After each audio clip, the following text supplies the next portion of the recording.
We have Sister Catherine with us today, and she's going to share her story with us, a wonderful story. And we say welcome, marhaba. Shukran. Thank you so much. I appreciate it. Just share with us first the background of Sister Catherine. Who is she, how she was raised, and everything. Okay. Well, basically, I don't know if you can tell by my accent. I'm truly what you call a Southern Belle. I was born in Texas. I was raised in Alabama. I left Alabama in 1984 after becoming Mrs. Alabama to seek my fame and fortune as an actress in the big hot city of Atlanta. And there I met Muhammad. To back up a little bit how I was raised, I didn't meet my biological father until I was 38 years old. So I was actually raised my early parts of my years with my grandparents and my mother. My mom remarried around the age of 12 to an amazing man of God. And we all became Christians a few years later after the marriage. I served the Lord diligently. I found the Lord at 17, raised in a strong Pentecostal denomination, Assembly of God, and just was on fire, really seriously on fire for the Lord, was singing, evangelism, doing whatever I could. And then I don't know what happened.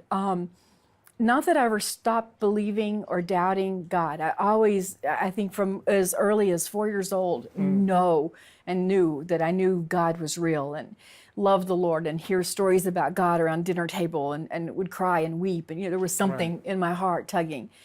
But I was seeing things in church that I don't know, something was void. It wasn't the Lord, it was just maybe community. I don't know. I can't really put my finger on it, but I know there was some kind of void that I was looking for. And so after my reign as Mrs. Alabama, it even became a greater void. And I went, like I said, to seek, I guess, man's approval, seeking fame and fortune. And I met Muhammad in Atlanta. He was there from Syria, going to college. And I was there doing acting and commercial work and different things at that point in my life. And when I met him, it was, he said all the right things. I mean, he really, truly had all the right words. I'd gone through a divorce, and so he was charming and the first kind of worldly man type thing that I'd ever met. And he was charming, and, he wasn't tall, but he was short, dark, and handsome. And, he was charismatic. He was passionate. He was things that I guess I was looking for.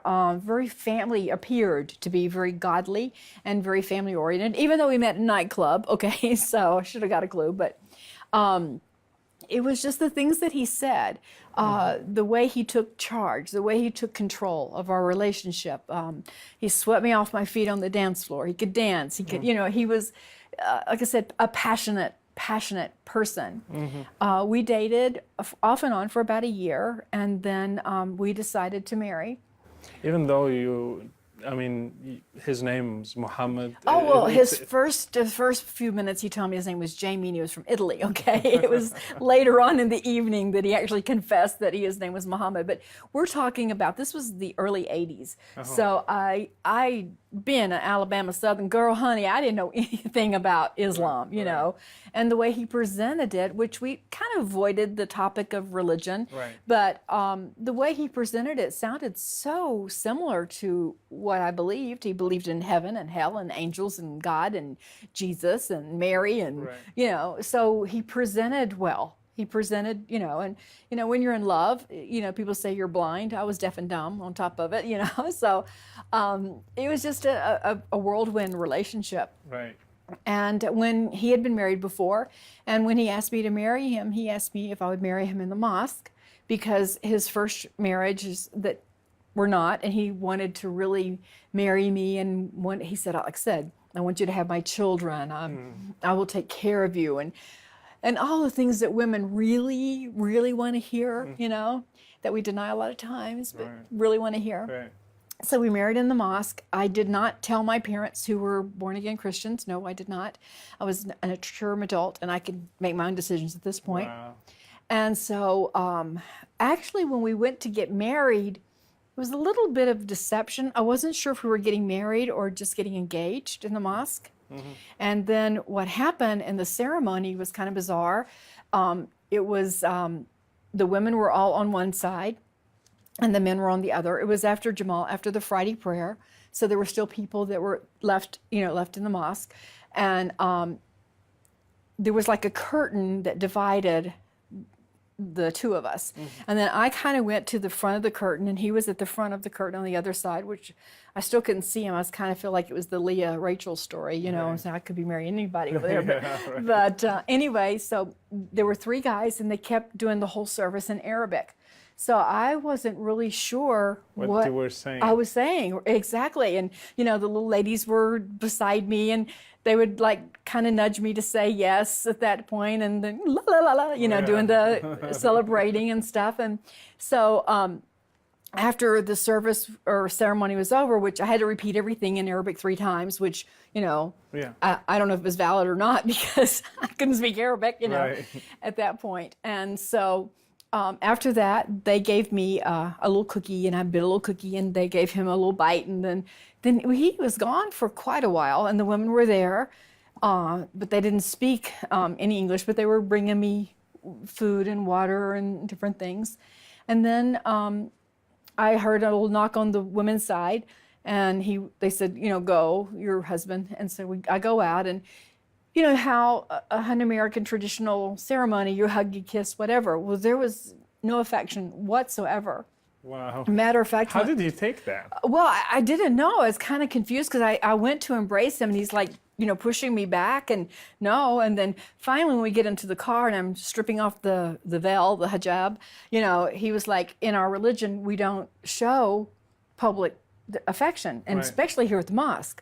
So it's like, this is crazy stuff, Anyway, it didn't matter. I was So okay. you wore hijab. Well, I had to wear it to the mosque to get married, because you can't go into the mosque with. You didn't mind putting that? I loved him. It was like stupid. Whatever, dear. If this is what's going to make you happy and mean Yeah. something to you, love, That's you do fine. things. Yeah. So we pull out of the parking lot, and then he hands me a marriage license, and half of it was written in Islam, and in Arabic, and then there was parts in Arabic, but there was one part where my name had been changed, and my name had been changed to Zana. And I'm like, I asked him, what does this mean? Why is my name changed? And he said, because, that's my favorite name. And so I gave you my favorite name. So he made everything romantic. Okay. Everything had a reason, great salesman, everything Right. had a close. And so after I looked at the license, he said, but did you change? Did you change your religion? And I said, no. He goes, well, then don't worry about it. Because apparently even on the certificate, it showed I had given up my Christianity and converted to Islam. And so again, I questioned that. And like I said, he said, did you change in your heart? And I said, no. He says, then don't worry about it. But little It's did, just a paper. it's just a piece of paper. Exactly. Little did I know how now, looking back, how important that was, because Islam, all it takes is an intention, So I still had converted, and then apparently I had said the Islamic creed, repeating all these things that these imams were telling me to repeat without even knowing what I was saying. Wow. Right. That was the beginning of our So you long have been- 15 years, yes. I mean, set up to say the Shahada without knowing the Shahada. Exactly. Just reflecting back for quickly, we have 4 children together. I have a total of 7 children. My first 3, I had 3 before I had met Muhammad. But the thing is that even when he would tickle the kids, instead of how in America we say uncle to make you stop, no, it was the Islamic creed. He would make them say Rasulullah, what, I'm not going to say it, but you know what I'm saying. And it was like, anyway, so that's kind of bizarre. But anyway, so our journey began from there. And, Were you happy after that? you left the mosque and you're married now. And Well, everything. yeah, of course. And then shortly after, you know, I became pregnant with our first child, and you know, I waited all these years to have a natural child, my first children, which I still consider my natural children, but they were adopted. I had two girls from I adopted, were abused children I got from the States, and I went to Brazil to get my third child.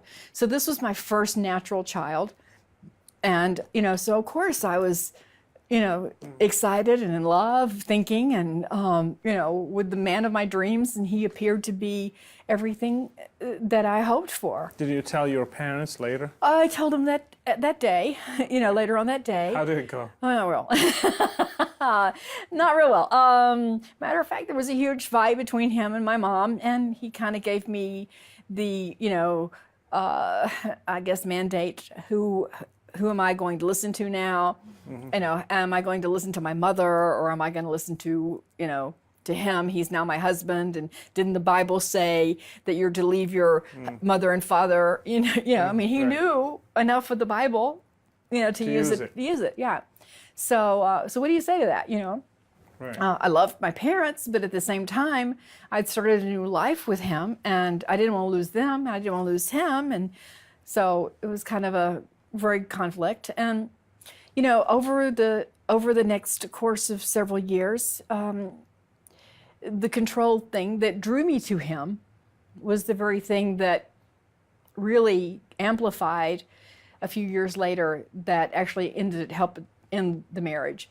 For instance, he would subtly take things away from me. Now, nothing blatant. Okay, I was working and I was an actress. Of course, that's taboo in Islam. I didn't know that, but you know, he would say, "You can get a better job." So it was always like, "You can get better friends. Your family's trying to break us up." So it was all these subtle things, not like you're not going to see your mother, or you're not going to work here. Or it was never like that type of a thing. It was more of just oh, you can do better than that. More appeared to be love, if you know what I'm saying, and in my best interest, which turned out not to be in my best interest. And then I became more and more isolated. And then during that time also, when our daughter was 16 months, I went to Syria for the first time without him. And I went to meet his family, you know, and so they could meet their first biological grandchild. And so I go to Syria, and it was wonderful. I mean, it was absolutely, it was amazing. I was treated like a queen. I wasn't, you know, hated, or they loved me, and the hospitality that was overwhelming. I mean, everything was served on silver trays and doilies, and you know, you couldn't even go into a house and be there 5 minutes without coffee or tea or juice or dessert or something. And then the gifts they were showering. How was that for you as an American? Oh my goodness, it was overwhelming. It was that community that I had never had experienced. Just it felt like real love, you know. I always say, if the Arabs have anything over all of us, it's hospitality. They have hospitality. It's amazing. And I was showered with gifts, wedding gifts, and then of course they loved my daughter, and I felt a sense of safety and security that I'd not felt. Even things like trips on the bus. We would go from Damascus to Aleppo, or to Homs, or wherever we would travel. You know, it was no big deal to take my baby and pass her up and down the bus, and people giving her cookies, and you know, it wasn't like here. You would never ever let your child out of your sight, you know, much less. And here, you know, my child is being passed up and down the bus, and I have so many crazy stories. But you know, it was just this. It's different. Community, yeah. Very different. Very different. So how did it go like that? Like pretty normal life, like let's say. Despite the cultural differences and stuff. The first few years were very, you know, he had his moments of you know, he was very Dr. Jekyll and Mr. Hyde. When he was good, he was amazing. When he was bad, he was horrible. You know. So there was no, the other thing, there was no, I know what makes me angry, okay? I know when I'm reaching my boiling point, but with him, you never knew. You know, it was like, this could, you could put the carpet in the wrong place and you'd be knocked down a flight of stairs. Or, you could do something you would really think is going to make him angry, like be an hour late home, and he was fine. But then the next time, if you were 15 minutes late, there was 20 questions. So there was no consistency. Right. So I think the intrigue of never being able to figure him out, do you understand? Yeah. Was like, I was always trying to understand. And then the first trip to Syria, being there 4 months, so I could learn to be the good Arabic wife and, learn his culture. 4 months. The first time I stayed 4 months with my daughter, and I trying to learn the culture, trying to learn the language, trying to learn how to cook, learning how to clean, learning how to be everything, that he needed in me as a wife. I mean, I was totally just. But you're in the United States. Why you want to learn something in another country while he's here? He should adopt, I don't know. It was, Rashid, it was almost like I wasn't myself. Okay. It was almost like, and I don't mean to sound weird, but almost like a spell had been put over me, or something crazy, because even the way, I'm a very independent woman, I always have been. I guess it's pretty apparent, but I've never been one of these shy, type people. And, but with him, I was not me. I was totally submissive and different. It was like, even when he would be gone for just a couple of hours or during the day, there was almost like this physical thing that would happen to me when I was separated from him. I don't know, I don't think it was real love. I think there was something spiritually going on, something deeper than what I don't even know how to explain it. I had never felt anything like that before or till this point in my life. So. And so what went wrong later? Like things that started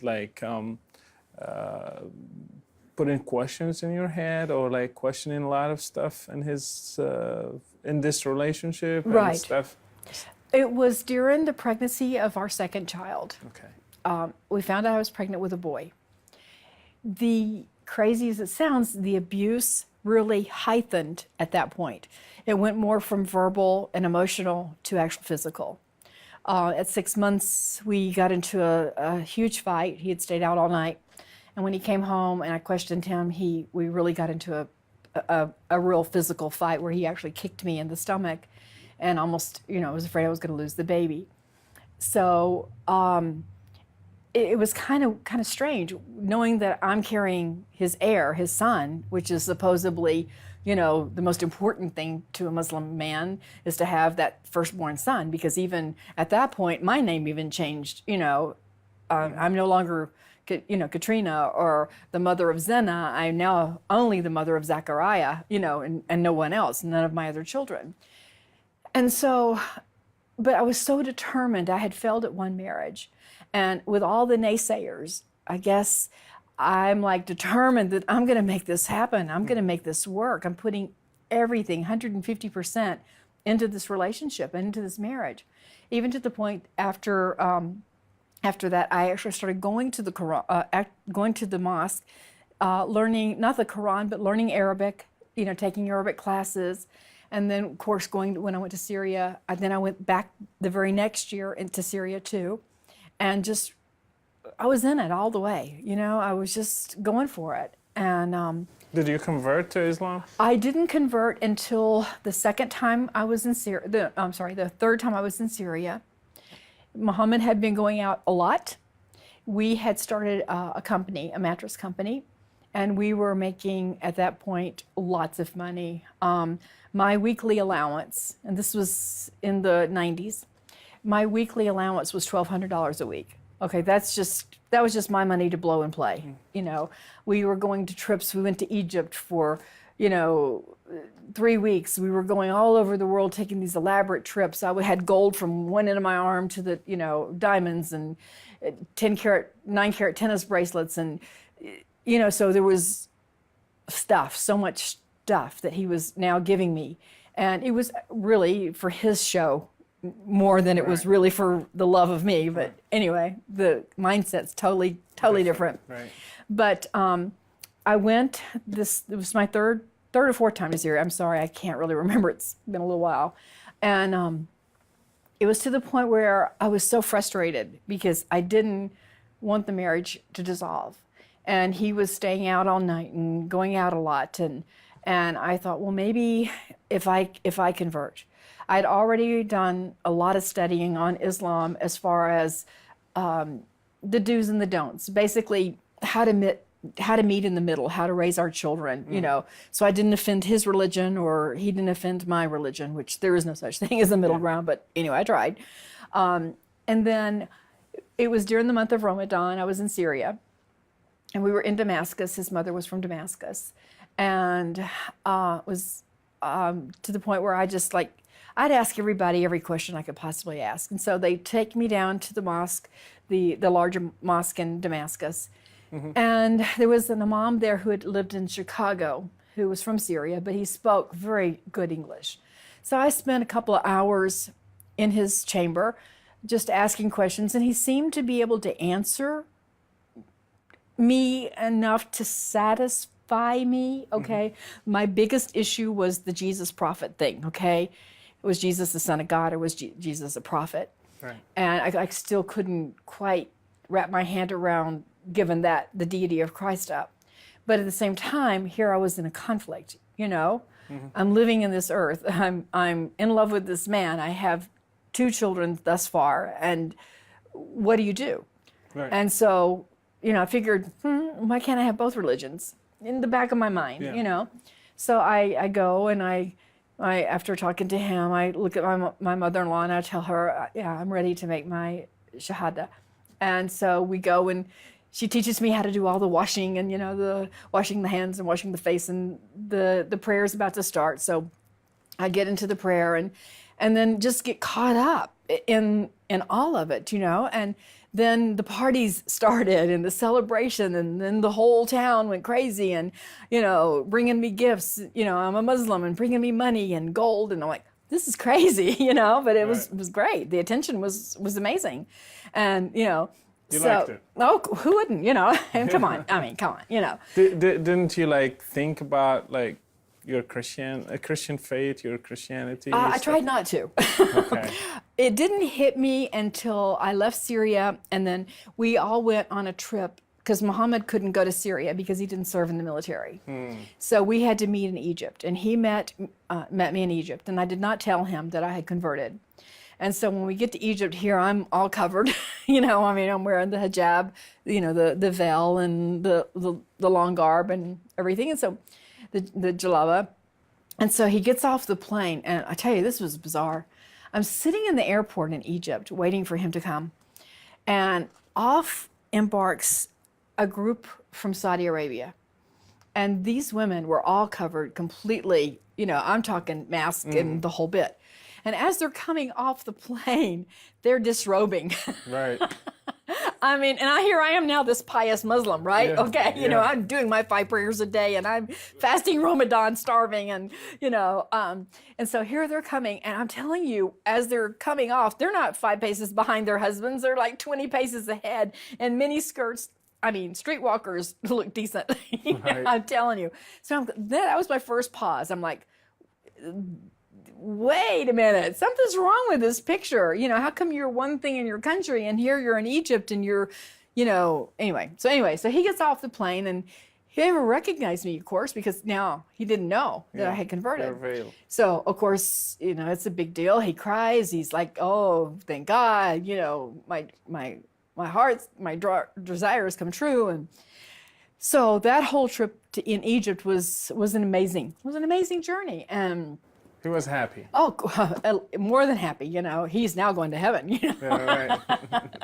And so he's going to get his 72 virgins, and, you know, he's really happy now. I'm just kidding. But so anyway, we get back to the States, and things went crazy. It actually, now, because I was a Muslim, the abuse actually heightened, because now I'm under the Sharia law. Right. Now I'm subject to Sharia law because I have made my profession of faith. Yeah. And not only the abuse from him, the abuse from my mother-in-law How's that? became greater, because according to him and her, the mother of the firstborn son owns everything. The wife owns nothing. Everything belongs to her. So now she's making me subject to Islam. On top of it, she comes for a long visit for a year. And like, we're fighting. I mean, she's taking over my house. She's taking over my private household things, even my own private bedroom with stuff, just I would find her everywhere. And, now, like I said, I'm not only subject to him, I'm subject to her, because she's the mother of Muhammad. Right. So it just started going bizarre. I was open to see the violence because they had me. I had money. I was now converted.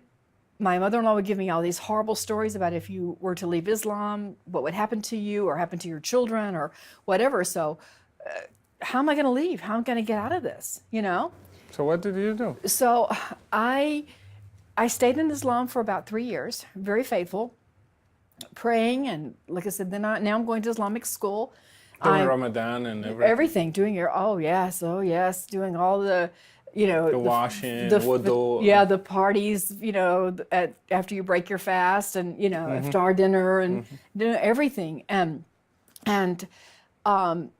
even taking my children to Islamic school. Wow. Okay, I'm getting on the board of the Islamic school. I'm volunteering at the Islamic school. I'm doing everything, still putting every effort I can, but I didn't see peace.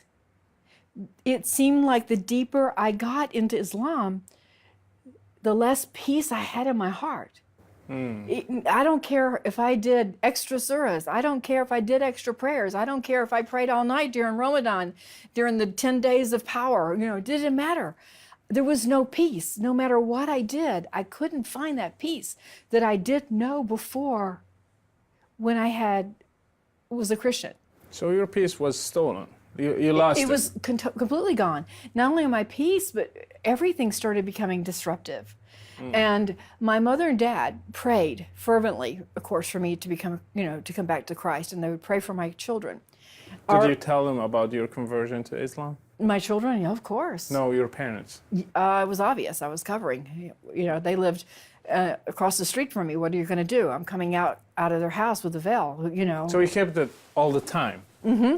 Oh yeah. I would open the door. I had a hall tree where I'd have the hijab and I couldn't answer the door unless I was covered. People don't understand. It's not just outside in public. It's 24/7. If anyone comes into my house other than my husband or my son or my brother or my father-in-law, I have to cover. Right. So I mean, it's a 24/7 thing going on here. You swim in it. You don't go to the beach anymore. You go to Disney and you're covered.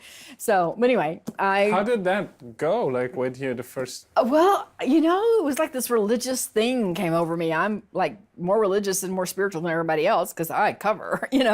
And it seems like the converts, we become more crazy, if you understand what I'm saying. We become dogmatic because we have converted into it by choice. It wasn't like a birth thing where you've grown up, like I was talking about the Saudi women and stuff, God rest her soul. But anyway, but like I said, the abuse and the turmoil just became crazy. So I started, I had been watching Ahmed Dedat's tapes prior to converting.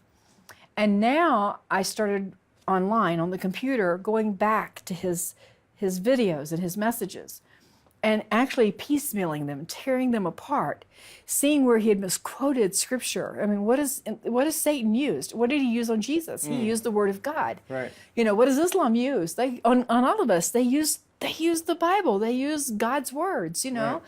And so I started dissecting these videos. And the more I would dissect, the more I saw how they were misquoted and taken out of contents, and just the unsettledness. And like I said, my mother had been praying, and she'd been going to a Bible study consistently for 9 years. We at this point had quite a few houses. We're making millions of dollars, And but every year my mom would go and pray, go to this Bible study. And it was like a teaching segment of whatever they were teaching over the summertime, whatever, for 6 weeks or whatever. And every year she would have them pray for me and write a prayer request and stuff. We had a house in Atlanta, and then we had a house in Florida. I was now moved to Florida for a part-time, just because I just needed some reprieve from everything that was going on in Atlanta. And when I had just moved to Atlanta, we'd built this monstrosity of a house on an island in Florida. And Muhammad had a heart attack. I had only been there like a couple of days, just moved in. I couldn't get in touch with him, and then finally found out that he had a heart attack. So I had to pack the children up, and my mother went back with me to Atlanta, and he was only 36 at the time.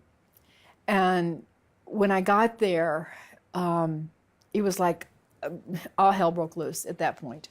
My mother-in-law was there. They did not even tell me that he had a heart attack, and the only reason why they had to call me in is because I was his wife, his legal wife, and they could not sign any documents for him to have the surgery.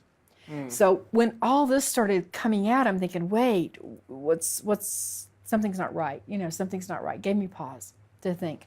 And I had been studying on my own in Florida while Muhammad was still in Atlanta. And my mom had been praying. So I got a call when I was in Atlanta for a group of women to come and rent my house one weekend out of the month for a woman's retreat for 3 months. Right. So I said, fine, why not? And these women came in, and I was the only Muslim in my area, only person covered. So, but the pictures on my wall were not covered, okay, with my mother and myself. So these women came in, they saw the pictures on the wall, and it just so happened to be the same Bible study group that my mom had been going to for 9 years. Little did I know who these women were. So these were good old Baptist women, and they went to praying.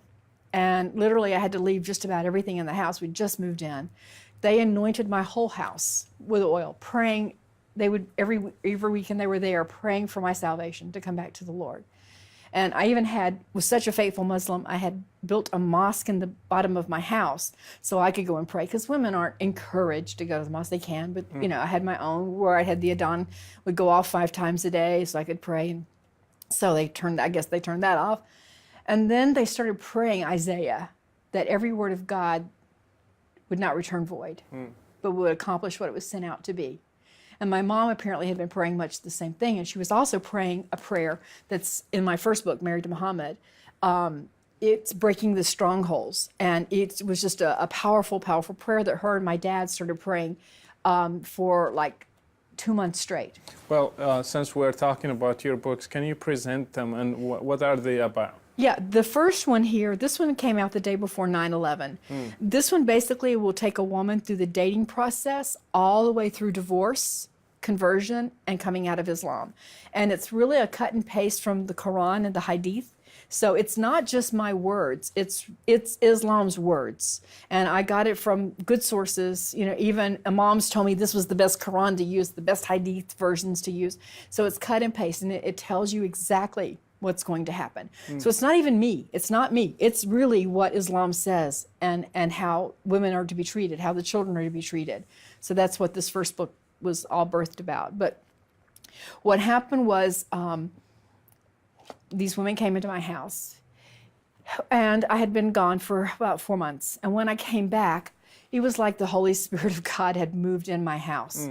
It was like old songs that I had grown up with, Jesus is the cornerstone, Amazing Grace. It just started really haunting me. Scriptures and everything just haunted me. I couldn't get away from this, but there was a warfare, Rashid, that was so strong. It was so strong. I remember sitting at the beach on my where I lived, and looking at, we had what they call the Skyway Bridge that goes over to Tampa, and thinking how I could jump off that bridge and ask God's forgiveness before I hit the ground, before I hit the water. That was the warfare that was so strong. And the only thing that kept me from it was that I knew the fate of my children, what would happen to them if something happened to me. Wow. So it gave me this fight. So I asked Muhammad, could I go to church? And he actually said that I could, because there was so much confusion in our marriage and life. And he was like ready to give up. You know, he just had this heart attack. Sure, go. I went. He only gave me an hour to go. I go to church. I didn't even get my feet into the door until God flooded me. And I just cried and cried and cried. And the Holy Spirit just overtook me. And I knew I had made the wrong decision. And I asked the Lord to forgive me. And the group were there was praying. So then the next week, I asked him if I could go back. And he, again, said yes, but he wouldn't let me take the children. He only gave me an hour again. I went to the same church. The church service had already started. So here now, I'm not covered, okay? But nobody. Oh, you took off. I took the. I wasn't going to a church covered. Yeah, you know. So I had taken off the cover. Yeah, and I went into the church, and I'm sitting through service, and I don't know what the pastor preached, but all I know is I couldn't wait for him to shut up, because all I wanted to do was run to the altar. So I go down to the altar after the service, and in the Baptist churches, they kind of present you, turn, you know, and everybody. And when I did, the church just kind of stood to their feet, and you could hear the wells. Happened to be the very church that my mom had gone to for 9 years. Wow. The women who had rented my house. They rented my house February, March, April, and May. This was August. And I had come back to the Lord. And they kept coming down and hugging me and saying, we've been in your house. But I didn't hear anything at that point. You know, all I was concentrating on was my relationship and rededicating my life to the Lord, and just the overwhelming forgiveness and asking God to forgive me for denying the deity of Christ. And not that I really did, I don't even know if I denied it, because I would kind of sneak Jesus in my prayers. But anyway, that was the beginning of my return. Going back to your story and talking about your research and trying to find out the debates of Ahmed Deedat and his books and the flaws in his arguments, what did you find out about Islamic Christianity that made a difference in your decision? Well, the fact that he had left out so much, and so much was misquoted, and that he just he was a master at twisting the word. He was really a master at twisting the word. But the thing that happened, well, as doing my research, I ran across a man called John Gilchrist. I don't know if you're familiar with him. Yes, South Africa, an amazing apologetics, and he had already rebutted all of his work, which he's an attorney and he knew Sharia law very well, as well as law itself.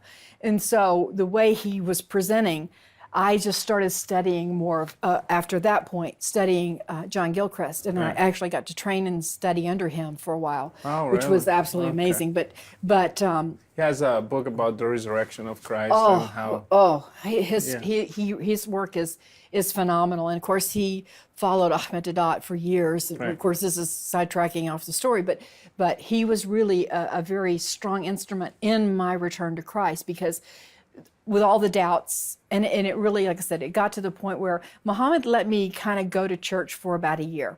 During this time, though, I did not know, our oldest daughter had been going to friends' house to spend the night on Saturday night and going to church on Sunday mornings. So our oldest daughter had already given her heart to the Lord. Wow, without nobody knowing, right, secretly. And so,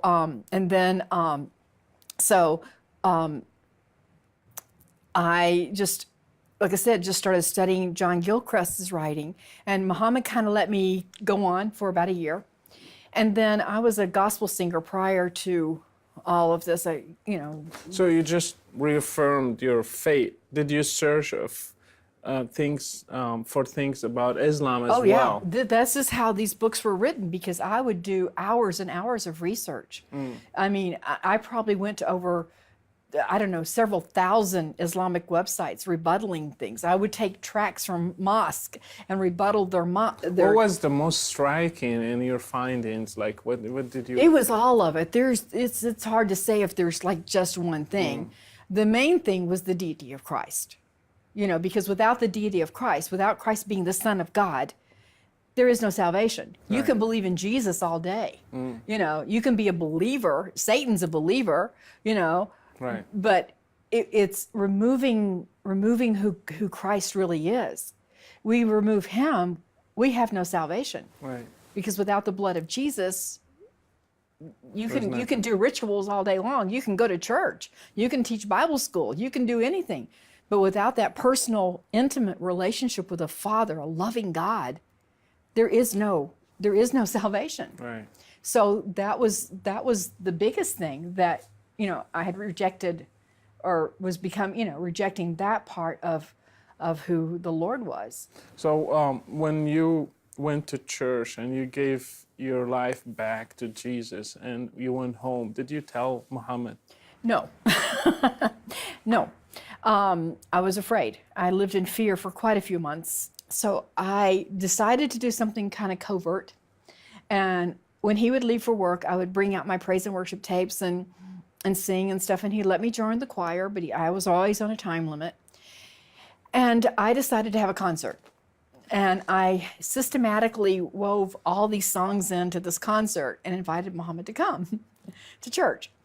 And I was giving my testimony in between the songs, hoping and praying he was going to get saved. I just knew without a doubt that he was going to come to the Lord.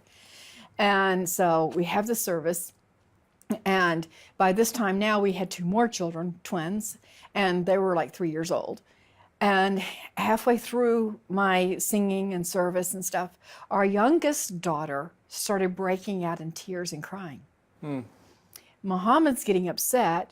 I come down to get her. She comes to me, and the thing was, the Holy Spirit had moved on her. She gave her heart to the Lord. Wow. So, he's thinking we have done something to manipulate her into this, which you can't manipulate that, because he doesn't understand that it's the Holy Spirit. The Holy Spirit's a person that comes inside and brings conviction and brings, repentance. And so when we get home that evening, he had to be restrained actually by the pastor and some of the men. He was violent. He got violent. So we get home and the children are all sitting at the table and I'm standing there and I'm just waiting. I don't know what's coming down the pipe, And he looks at me and very sober, and he says, "All right, I'm done." He said, "I've put up with this Jesus stuff for a year." He said, "I give you 2 weeks to come back to Islam, or I'm going to throw you on the streets." And that was his grace and mercy, because it was the death penalty. Instead, he was just going to disown me, basically. Right. And at that point, I knew what I was saying, Rashid. I knew what I was saying. And I looked at him straight in the eye, and you know how important that is. You're not supposed to look the husband in the eye. And I said, "Muhammad, I'm ready to die for Christ." And at that moment, with his mom present and several others at the family, he said, "I divorce you, I divorce you, I divorce you." So it happened that day? Yes. And what happened after that? It went from bad to worse. You would think that would be it. You left the house? I left 2 days later. We had another small house that we had rented out, and it became available. And there's a lot involved in the story, but apparently he was going to, there was some things that he was doing under the table the whole time. Money was being sent to the Middle East and out of our bank accounts and stuff. He was hiding things. He was getting ready to leave. He was just biding his time until the proper time. And so that next Monday or a couple of days later, I was lying on the floor in my closet, just really praying, "God, please I don't want to leave if it's not you. Even though he's already divorced me, I know he's cheating on me, I know all this stuff. No, I'm not crazy, but I really, really, really believe for his salvation. And I still do to this day, believe for his salvation and his family. My heart is to see. I remember the first time I went to Israel in '99, I stood there and wrote on a piece of paper and stuck it in the Wailing Wall. And I said, "God, I ask for 1 million Muslims to come to Christ." And I heard the Lord speak, not audibly, but into my spirit deep. And he said, "You know what, Katrina? You think too little. You think too little. You see, God's heart is that all should be saved." Amen. And so I remember, leaving the house and laying on the floor first and saying, "God, please tell me, is this right to leave?" And I heard in my spirit the Lord speak to me and say, "Hate even the clothes defiled by the flesh." And my clothes were on one side of the closet and Muhammad's clothes were on the other side of the closet. And I'm like, what a strange scripture. That's not a scripture we go around quoting in church. And I'm thinking, God, is that in the Bible? hate even the clothes defiled by the flesh. And it was just like so vivid. And I opened the Bible, into my concordance, and I found it in Jude. And it talks about snatch some from the fire, and others hate even the clothes. The very same words, hate even the clothes defiled by the flesh. And it was like I could see the clothes took on life, where he had walked, where he had been. And God, I guess, spoke to my spirit and said, you're released. Because then he started bringing me scriptures about when you can leave, what are the reasons for divorce. And that, I guess, brings me to my second book. That's why I wrote this book. It's called I Did, I Do Again. It's a divorce recovery book. And it has a lot in there about Islam. It has a lot of comparison between a Christian relationship and marriage is difficult. Right. I don't care if you're the same culture or the same background, whatever. It's difficult. But when you've got a different culture, a different religions, how do you raise the kids? Where do you go? What do you do? How do you compromise? How do you compromise? And these are things these women are not thinking about that got into my situation or getting into my situation. So this is how this book was birthed. It talks about those things. It talks about what is scriptural. When do you leave? When are you released from a marriage, if you're released? And it's not talking about how to get a divorce and go get remarried again. Right. That's not what this book is talking about. It's talking about if you're in a situation, where are you scripturally? When do you leave? When is it okay? We can get mad at our husbands every few minutes, and that's not our excuse to walk out on a marriage. And I really stuck it out. I really tried my best with Muhammad. So I felt the Lord had released me. And so since that day, you never went back to God? I never went back. No, I never went back. What happened to the kids? It was a long 10-year battle. He didn't give up. It didn't end that day. We had over 400 court pleadings just in our county. We went before 13 judges. He tried to kidnap them. I mean, you name it. It's in our county. It was a long battle. Thousands upon thousands of dollars that I spent in attorneys and lost everything. I mean, we went down from $1 million mansions, the children and I, to running for our lives for over a year, in and out of shelters. And then from there, I finally got to the point where I decided I can't live in fear. And God says, I do not give you a spirit of fear, but a spirit of a sound mind. Amen. And if I could say anything to the camera, if you don't mind, yeah, sure. I want to say to you, if you're out there, if you're considering dating a Muslim or marrying a Muslim or converting to Islam, please ask God to show you his truth, because God will show you. I got to the point where I even asked God, if Christianity is wrong, if Judaism is wrong, and Buddhist is wrong, and Islam is wrong, show me truth. God, I know you're real, but show me truth. And that's all he wants to hear. And God is faithful. He loves you so much that he sent his son to die for you. And nothing you've gone through is wasted. He will use it all. He will bring it all together. He's got a master tapestry that he's weaving for your life, for his glory. Give him a chance. Just ask him to show you if he's real. And I challenge you to ask him. And I know in my heart of hearts, he will prove himself real to you. Give God the chance. He wants a relationship, not a religion, not a ritual. He loves you so much. From the smallest things in your life to the biggest, he's willing and waiting on you. All he wants you to do is cry out, and he will come down with his mighty strong arm and lift you up. Jesus is the Lord. He is the King of Kings. And he did die, but he is alive, and he's coming soon. Thank you so much, and thank you for your time. Thank you. I appreciate it. You're so welcome. God bless you. God bless you. Thank you. We have Sister Robin with us today. Thank you for coming. Thank you. Glad to be here.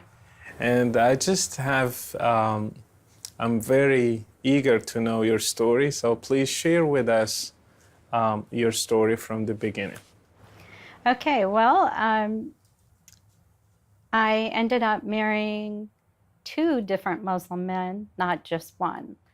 The first time, my husband, after our marriage, he came into the kitchen and he said, "Here, fill out these papers." And I said, "What's this?" "It's immigration papers." And I said, "Well, Why are we filling out immigration papers? You're working. That's how I met you. What happened? And he just said, I was illegal. I overstayed my visa. And I was like, wow, that was a shock. And I thought, okay, well, how's the rest of the marriage going to go if this is the first lie and it's only been a week? And I thought, oh, wow. So you didn't know your husband for a long time, or like how did it happen first? Like how did you meet him, if you can share that? Where is he from? All this background just before you went to marriage. I met him through a friend of ours, introduced me to him. It kind of set up a blind date. They knew that I was been married to an American. That didn't go well. And so I was like, okay, well, you know, a foreigner, you know, I'm willing to go on a date and see what happens. And it's funny, the date started out very casual.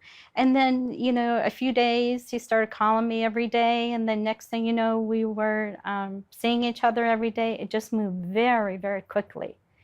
And then one thing led to another. And before I knew it, he asked me to marry him. And I wanted to, but I talked with my parents, and my parents, specifically my father, said, if you marry him, we won't speak to you. And I was like, oh, come on, Dad, you know, don't do that. But he was serious. He was dead serious. And so I married him anyhow, which that was a mistake. But the point is, you know, you fall in love. You think, oh, this is the right man for me. And he was from where? From Morocco, sorry. From Morocco. Yes. Well, and he was a Muslim. Yes, he was a Muslim. And what time frame all this happened? Like a month, 2, a year? I would say from the time we started dating until the time we were married, probably 2 months, 3 months at the tops. Wow. And you didn't feel it's a little bit rushing, like it's a rush, it's in a hurry?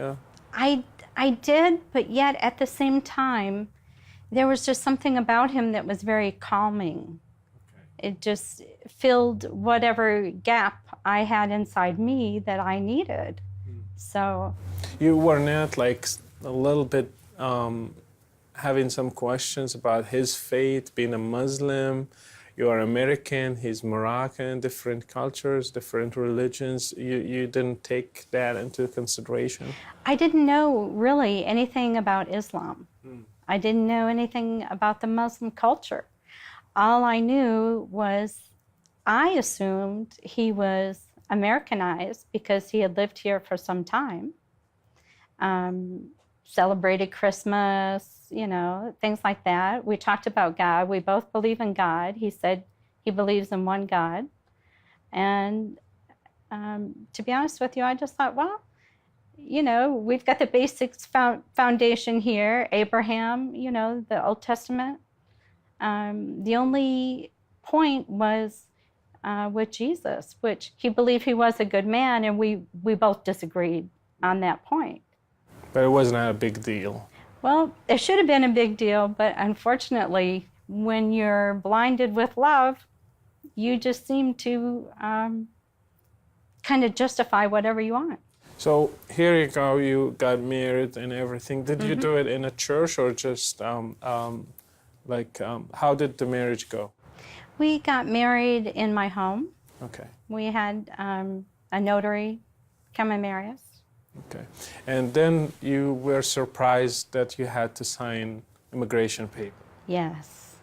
That started anything like in your mind, questions, raised any red flags, something like that? Oh, definitely. If there had been a way to annul the marriage, I probably would have done it. But, you know, according to my understanding of how you can get an annulment, you know, we had already consummated the marriage, so I couldn't. That's what I thought. So how did it go after that? It went pretty well. I mean, he wasn't a practicing Muslim, and I think that's the one thing that helped me quite a bit. Very easygoing. Did you sign the immigration paper? Yes, I did. And he had his paper after that through the marriage? Yes. He got his permanent residency, and then he went on to get his citizenship. And it was shortly after he got his citizenship that things kind of started to fall apart. Okay, what happened? He used to tell me, go to church all the time or don't go at all. And so I went to church regularly, and I had 2 children. I took them with me. And one day I came home and he said, what was the church sermon about? And I thought, well, is he asking me because he really wants to know, or is he just making sure I went to church? And so I told him it was about sharing the gospel. You don't need a degree in divinity. All you needed was to know that the Lord loves you and you can accept him as your Savior. And it's not based on works, which I found out later the Islamic religion, in my opinion, was based on works. Right. And so he ended up saying the sinner's prayer because I felt like the Lord asked me to ask him, and I did. I said, do you want to be a Christian? And he said, yes. And I said, well, say this prayer with me. And when he said the prayer, and his face went from a gray tone to it to bright after the sinner's prayer. And I was like, wow, that really surprised me. I had never seen such a difference. But it didn't, I felt like that was a real heart conversion, and I thought things would change. But it didn't end up going that way. So he was a Christian for a short time before he went back to Morocco. And that's when things fell apart even more.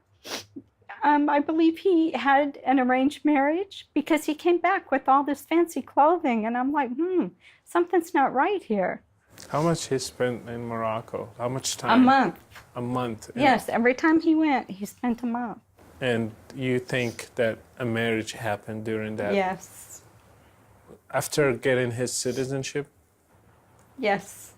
Okay. So you stayed married for how long? I think it was 6 or 7 years. Wow, that long. Mm-hmm. And so after 6 years, he went and he had another wife in Morocco. Yes. Do you think it was like a setup, like he just, sorry to say this, used you to get his paper? Like it's Yes. I do. At first I didn't think so. But later, when you remove yourself from the situation and you see some of the different things that had happened and you kind of reevaluate your life, you're like, maybe that was his agenda from the very beginning. And so how did it end? How things went from a marriage, a stable marriage, and to like getting divorced or like separated? Right. Or he told me one day that the Lord told him to leave. And I'm like, what? What do you mean the Lord told you to leave? He said, the Lord's telling me I need to leave. So, we went back and forth over this issue, and I said, why? I don't get it. What have I done? Nothing.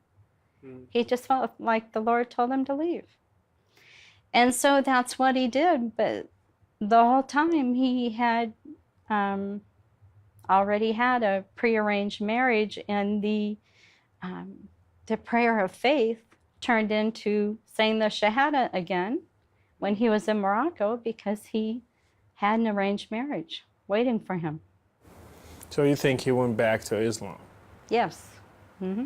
So do you think he was just like pretending that he's the a good husband and everything until he got his citizenship and things went another direction or something like that? I don't know if he was just pretending. I think I think it was real because even afterwards, he would still send me flowers on my birthday and cards at Christmas. And, you know, why? For, you know, he's the one who broke up the marriage. Why is he still trying to pursue a relationship? Mm. So I don't know. I mean, that's a real good question that only he can answer. Tell me about the second experience that happened. What happened after that? Did you, like, you said enough, like another culture, another religion, like I shouldn't get into this from the beginning, something like? Well, a number of years passed in between the two because I needed time, and I was very lonely at the time, and a girlfriend of mine was dating a Moroccan man, and he had brought his brother over. And we all, you know, hung out together and did things. And then next thing I know, we were in the movie theater one day, and he said, you know, I really want to be serious with you. And so we started talking. We started talking more and more, and we decided to get married. And I was thinking, wow, how am I going to explain this to my parents again, you know, the second go around? But I think they understood. Obviously, I had some issues because that's what I was attracted to.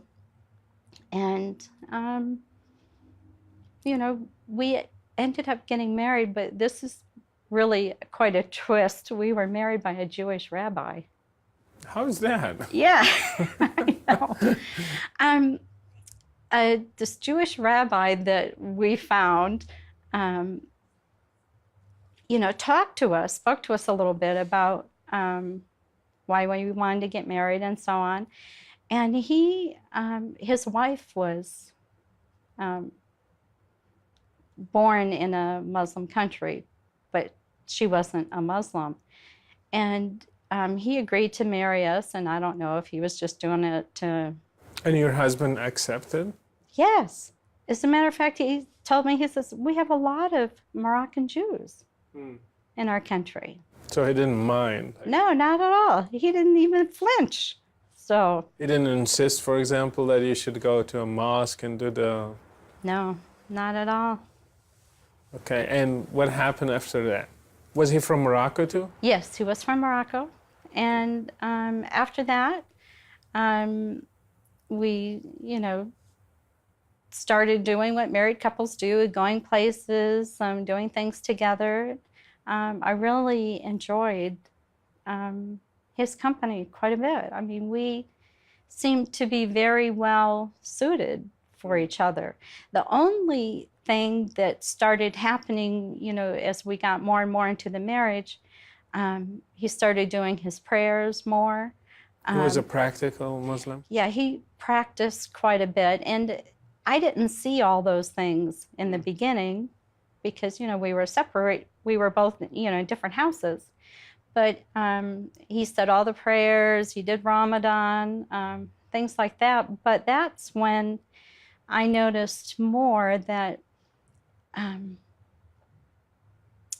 I was learning more about Islam from him. And the more I saw, the more I was like, wow, I'm not sure that this is going to work long term.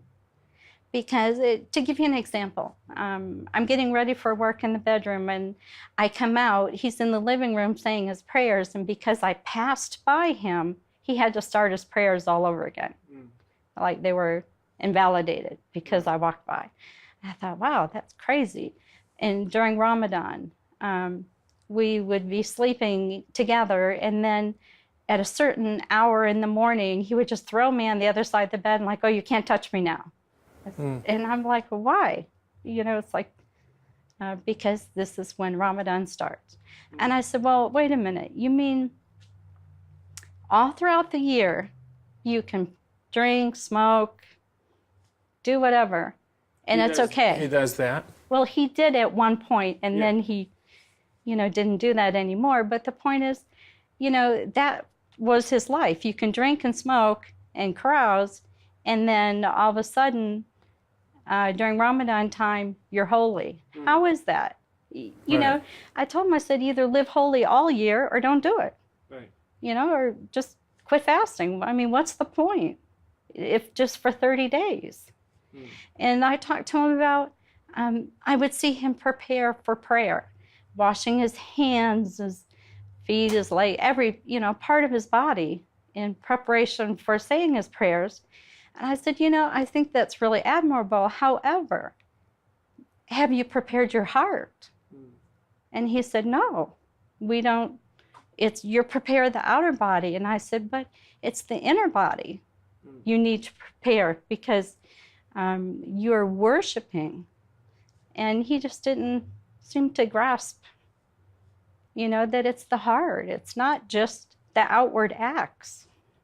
And so you started noticing that he's a practical Muslim, and the way he lives, it's like making some problems. Did it go to your marriage, like influence it the whole relationship, something like that? Well, yeah, a lot of little things popped up, like the cable guy came to hook up the cable, and he asked me, well, why'd you let him in? And I said, well, you made the appointment. I let him in. It's like, well, you shouldn't have a man in your home with me not being there, or at least have another woman or another man there. And I said, well, you know, what am I supposed to do? You made the appointment. You know your work schedule. Why is it my problem? So just little things like that kept coming up. And I just thought, you know, the more I saw of Islam, the more I thought, that is definitely not for me. And I'm very happy that I never converted. Did he ask you at any time to be a Muslim? Yes, many times. And he would talk to me about, you know, the world's going to end soon, and I don't want to see you go to hell. And I said, well, you know something? I said, I know, I appreciate your concern for me as your wife. However, I don't believe I'm going to go to hell. I said, but I have a question to ask you. Do you believe God is holy? Yes, he said. I said, do you believe heaven is a place where there's no sin? He said, yes. And I said, then how can you believe that in paradise, which is their word for heaven, that you can have multiple virgins and this is going to be your life, having sex over and over, when heaven's supposed to be a holy place where God lives with his people? How is that? And he said, that's our prize. And I thought, wow, well, I don't want that prize. So you had conversations about doctrinal issues. Yes. Did it upset him at any time, or like did you, both of you had like conflicts based on these discussions? We did have a few. As a matter of fact, one point where I left him some literature in Arabic for him to read, in the middle of the night while I was sleeping, he burnt the book. Which was, you know, I couldn't understand why the fire alarm went off, but because they hid it, you know, he didn't want me to know that he burnt the book. And then the next day, you know, I see that even the faucet handle looked like it was charred, and I thought, wow, you know, to me that was a little extreme, that he's going to burn a book that I give to him. You know, it's not going to change. Did you ask him? Yes, and he just said, I don't want to talk about it. You know, I'm not going to read something that's contrary to what I believe. And I knew then things were getting even rockier. So did he stop you at any time from going to church, or were you at least going at that time to church or doing your Christian prayers, or like reading your Bible? He did not stop me from going to church, which I'm very grateful. But, you know, I had to do some soul searching myself. And really, at that time, I realized, you know, I'm just a pew sitter taking up space. You know, where's this relationship that I need to have? So. Did he get his paper through marriage as well? Yes, he did. So you had to sign immigration paper for him as well? Yes, and it was very sobering when in the immigration interview, the lady asked me, do you understand that you're saying that you will support him financially for 10 years? And I went, wow. Well, it's kind of late to have this talk on the flip side. I mean, you should have that talk on the other side. Right. I had no idea.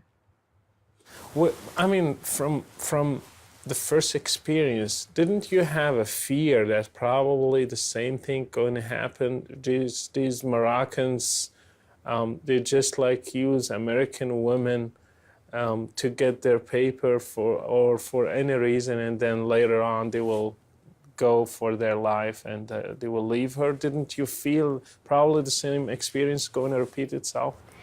You know, it did cross my mind. However, I just thought, oh no, this is different. This is different. Again, it's just justifying what you want when in truth, yes, I should have known. I mean... Now, so how long it lasted?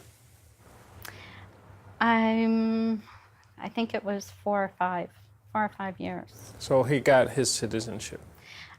He got it later, okay. After. But almost. Separated, yes. And then, what was the point where, like, you broke up, like, both of you? Actually, we were in Spain on a vacation visiting his sisters, which that's when he said that he never wanted to marry me. Yeah, I was shocked. Never wanted to marry me. He wanted children. He knew I couldn't have children. And I said, nobody put a gun to your head. Why? Why did you marry me then? I didn't force you to. And I think it was his brother. Because all I can think of was an incident that happened during our marriage. His brother told me that he was helping other Muslim men find American women for wives, taking them to local nightclubs and like saying, oh, look at that girl over there. She's not really dancing, or she's maybe not as pretty, a little overweight. That's who you need to target. And that's what they did. So it was like kind of planned. Yes, it was planned. And then, then I realized, wow, I was the victim of his brother too. He set me up in the same manner. So do you think there is like there are certain methods used by different people within America to target certain American women and use them to get paper and get citizenship, and later on you go get married in your country, a Muslim woman, or try to convert her? Do you think there is a certain plan like this from Yes. your experience in talking to others? I believe there's a definite plan. More and more women who would come to me because I started a support group, because I didn't have anybody who knew enough about Islam at the time of the first marriage to help me. And so over the years, I saw a pattern, and that was a definite pattern that it's like I call it the 5-year plan. The 5-year plan? Yeah, that was my term for it. Because it just seemed like within 5 years, they get what they want, they move on, and almost all of the ones that I knew, the situations with the wife, the husband had already been back to his country to marry, and then was just waiting till he was divorced, and then would do the papers to bring over the Muslim woman. So what is the 5-year plan? How it starts, how it ends? It starts with a very quick romance. And of course, looking for women who, maybe aren't the most beautiful, but just nice women they know that they can live with. But, and then from there, they'll say things like, oh, I'll make sure nobody ever hurts you again. And, it's a shame your husband didn't treat you well, and I would never do that. Trying to build up trust. And you end up trusting them. You believe them at their word. But their words were just, you were being deceived. Do you think it is related to culture or to religion, or what is the thing behind it? Like, is it something just Moroccans do, or is it a pattern shared by so many nations? I want to hear your opinion about this. I think it's more than just one culture. It seems the pattern is rampant throughout America, but you don't hear about it. People don't talk about it. Why? Well, because women don't want the world to know they've been deceived. So they're not going to tell you. And the men certainly aren't going to tell you, because then immigration or the law might be looking at them a little more closely. So I just think that there's a definite plan put in place. And at one time I had heard, but I can't verify 100%, about the Young Fighters Club. And it was a group who train young men, just like my brother-in-law was doing, on how to court American women and get them to marry them. And if they do, they win a certain amount of money. And who sponsors it, I don't know. But it was amazing that in my own situation, my brother-in-law all of a sudden had $10,000 to start a business not long after we were married. So how you explain that? Yeah, I don't know. When I was going to the post office with him one day, and he said he had to mail this check. And so I was holding on to his paperwork, and I looked. It was a check for $10,000. And I said, "Where'd you get this kind of money?" He grabbed it from me and said, "I don't need to tell you anything. Stay out of my business and don't question it." And that's all. It was like, wow, okay. So from your experience now, any woman will see this. Like, what is your advice to people who go through the same experience? What are you going to tell them? First of all, take it from somebody who did it twice. Mm-hmm. It's not worth it. You end up losing time. They're just wasting your time. And then you end up being older and you're going, wow, what happened? You know, the best years of my life, they've stolen. And I allowed it by marrying them. Just don't do it. Walk away. It may be hard. You may love them. But I think if you give yourself time and really think about all the different problems you can have, and the fact that they're not in it for the long term, that's not the purpose of the marriage. That you're just going to end up sad and brokenhearted. So, and the Bible tells us about the darkness and light. Right. They cannot. They don't go together. Didn't you take faith into consideration? Like, as a Christian, I don't know how much were you at that time strong in your faith. But didn't you think about Islam as being a different faith, and it contradicts definitely the Christian faith? Did you think about it? You know, I didn't know enough about Islam until it was too late to really, yes, I know about light and dark and that you shouldn't be unequally yoked, but it just really didn't have enough meaning for me to sit there and go, well, this verse means this to me. It really didn't mean, or I didn't understand the meaning. Maybe that's a better way to put it, what that really meant. Because I looked at Old Testament characters and I saw marriage to foreigners, but look at the result. Right. Of some of them. That's the key. If you want the end result to be a long-term marriage and growing old together, you're not going to get it by marrying an unbeliever, and B, somebody who's there just to use you to get what they want. Being involved in a support group, and I'm sure you have seen so many cases similar somehow to yours. Do you think Islam has, as a religion, has anything to do with this? Yes. From what angle? And again, this is my personal opinion, I feel like they're trying to come through the back door of America and infiltrate our culture through marriage to American women. And then they turn around, dump us, get somebody else from their culture. And so you're left with a bunch of broken-hearted women, children even. Some of them, the women have children. And it's just horrible to see what happens.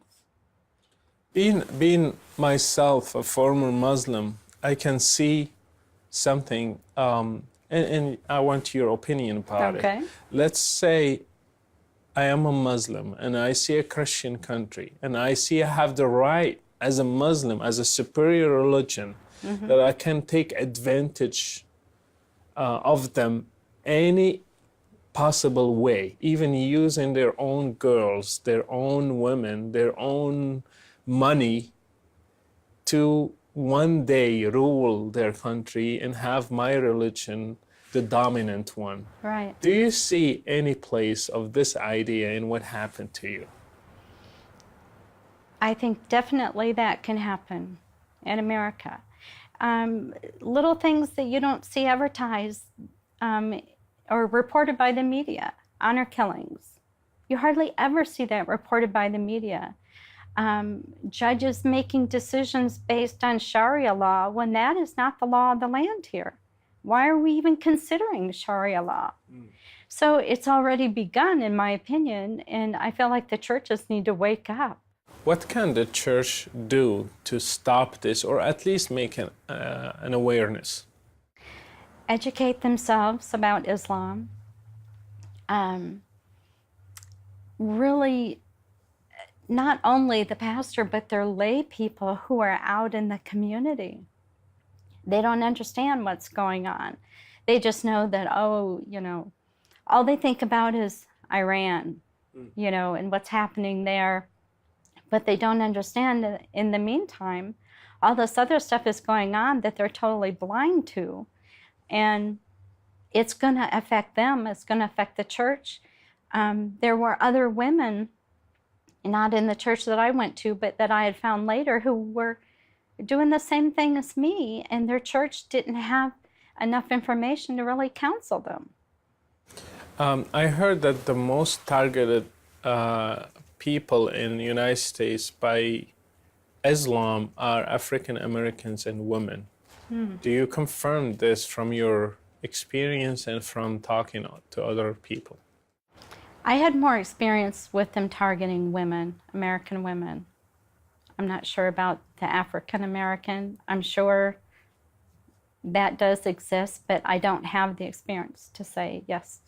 How about cases of abuse? Did you hear about any cases, or at any time in your experience have seen an abuse of women based on the culture, like, and especially religion, that we can beat them, we are superior to them, they have to serve us, they have to cook for us, they have to do everything in the house, and we are the kings, we just work and come and sit.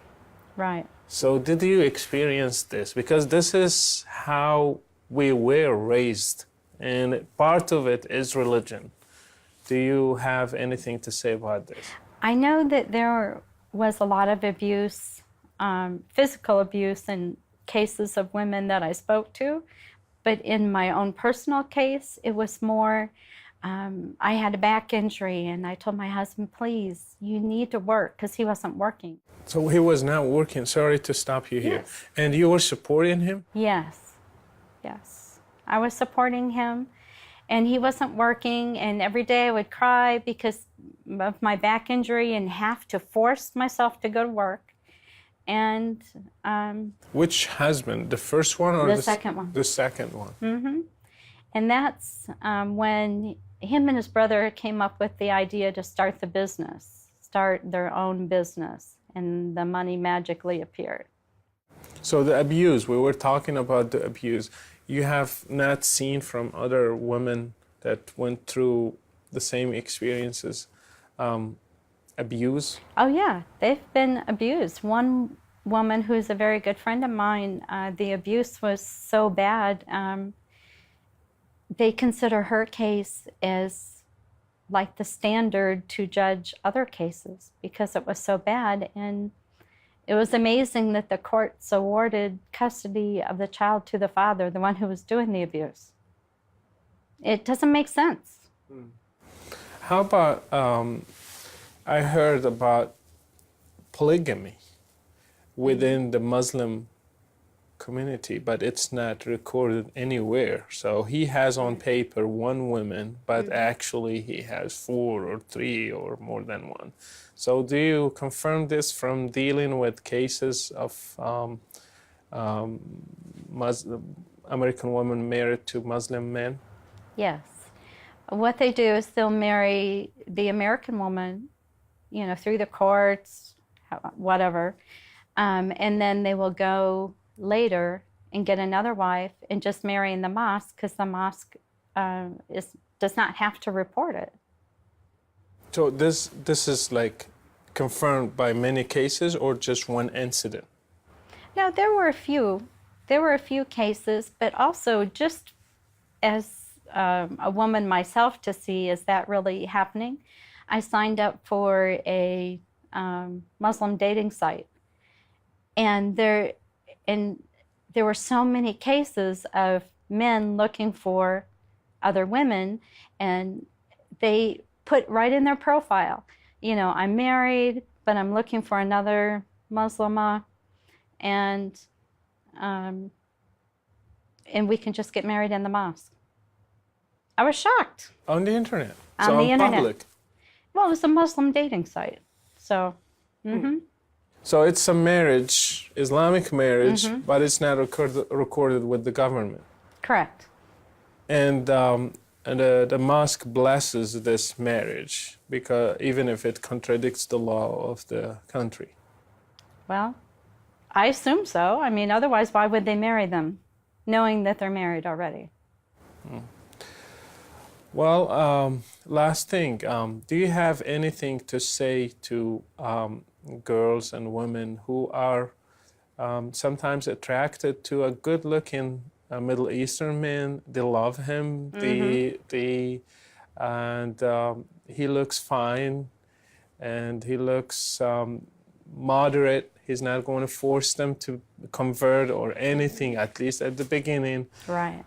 Do you recommend that marriage? Do you say go for it? What are you going to say? Of course, my answer is going to be run. Run the other way, because it's just a waste of time. It's like seeing something that, like a beautiful piece of art, and you think it's painted by some famous painter because the name is there. But if you look closely, you really see that it's a forgery. You know, they come and they're dressed nice, they have nice smelling perfume, which of course we all love, and then, you know, they say all the right things to you, but in the end, they don't want what you want. They just want access to America. And you're the vehicle for them to gain that access, and you end up with nothing. So don't do it. Thank you so much, Robin. You're welcome.